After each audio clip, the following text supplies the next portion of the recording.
Hey everybody, this is Bob Kovacs here at Wirefly for another semi-final round of Wirefly's Mobile Madness all March long. And look what we have here on the basketball court. On the left we have the Nokia Lumia 710 for T-Mobile, and on the right we have the Samsung Epic 4G Touch for Sprint. These two phones made it through the first round. This is now the semi-final round, and they're going to go up against the Motorola Droid Razr, which was the semi-final winner from earlier today. So it's going to be a very interesting matchup. The winner of this round will tackle the Motorola Droid Razr for the finals of Wirefly's Mobile Madness all March long. Let's go ahead and take a look at these two phones. Again, T-Mobile on the left, Sprint on the right, and this is, again, the Nokia Lumia 710. This is the first Nokia phone to run the Windows Phone 7.5 operating system. So that's what we have here on the Lumia 710. This is Windows Phone 7.5, a very interesting and fluid operating system. And it is not Android. It doesn't work exactly like Android, but it is very easy to use, very intuitive, and it's also very pretty. Yes, you can change the colors, and you can do a variety of things with the Windows Phone 7 phones. Over here on the right, the Epic 4G Touch from Samsung for Sprint. This is Android 2.3, and it works like other Android phones. Again, it's the latest version of the Android 2.3 series of operating system phones, and this is Android 2.3.6. So it's very stable, very smooth, works very well. Let's talk a lot more about these two phones because, boy, are there a lot of differences here on the basketball court. The Nokia Lumia 710, this has a 3.7-inch LCD display that uses a technology that Nokia calls clear black. That makes it easier to see outdoors in the bright sun. It also has very good off-axis viewing as well. This has resolution of 480 by 800 pixels. Over here on the right, we have a 4.5-inch AMOLED display on the Epic 4G Touch, also with resolution of 480 by 800 pixels. Look at the difference in size between these two phones. Holy cow, the Nokia is much smaller than the Samsung phone. Big, big difference.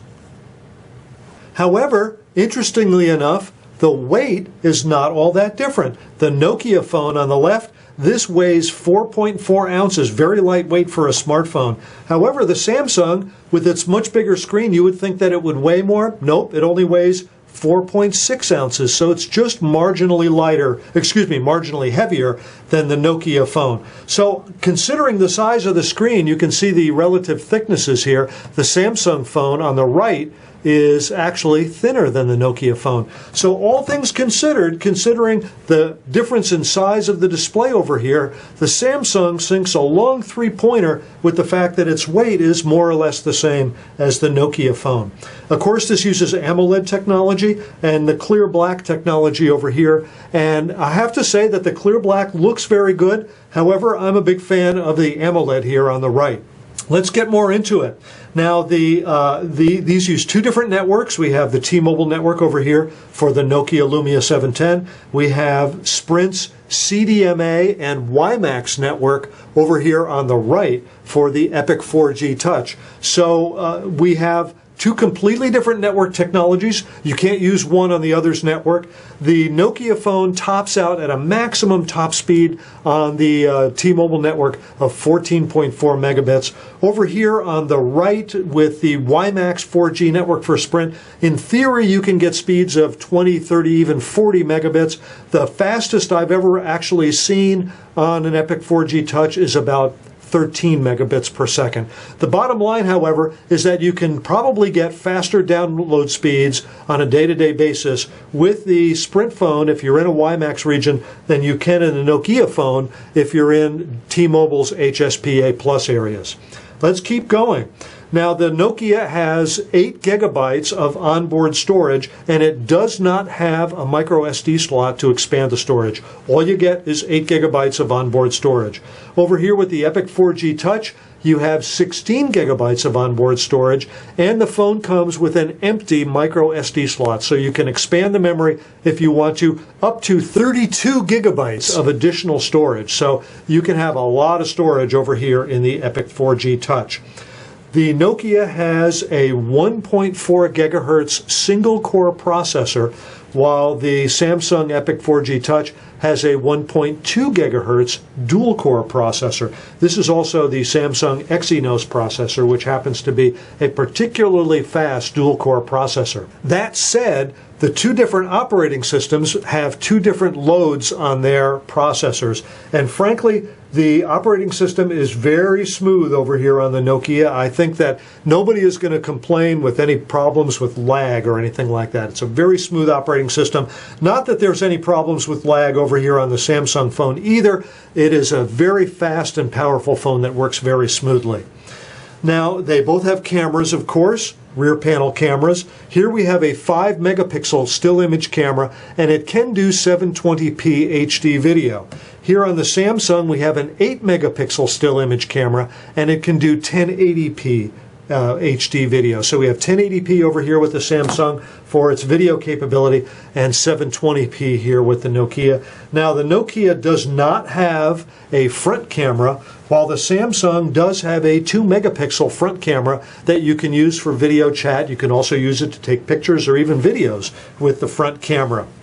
Something else that differentiates these two phones, the Windows Phone 7 phones, of which the Nokia is one, will not show Adobe Flash content. So if you go to a website that has Adobe Flash content, you can't display that on the Nokia. The Android phone over here in the person of the Samsung Epic 4G Touch can show Adobe Flash content. So that means the Samsung is able to rush in there and get an easy layup with that one. That pretty much wraps up all that we have to talk about with respect to the Nokia Lumia 710 versus the Samsung Epic 4G Touch. This is a 4G phone on Sprint's WiMAX network. Now, this is in some areas considered to be a 4G phone on T-Mobile's HSPA Plus network, but I'll let you go ahead and decide which of these two phones is going to be the winner in the semifinal round of Wirefly's Mobile Madness. This has been a very interesting matchup. Two very different phones. In fact, this is the only phone in the Wirefly Mobile Madness all March long that's not an Android phone. And I have to tell you that once you get a chance to use the Windows Phone operating system, you are kind of surprised, I know I was, at just how smooth and elegant it is. Not that there's anything wrong with Android. I personally like Android quite a bit. Anyway, that wraps up this semifinal round of Wirefly's Mobile Madness. So you go to Wirefly's Facebook page and pick the winner of this semifinal round. Hey everybody, this is Bob Kovacs here at Wirefly. Thanks for watching.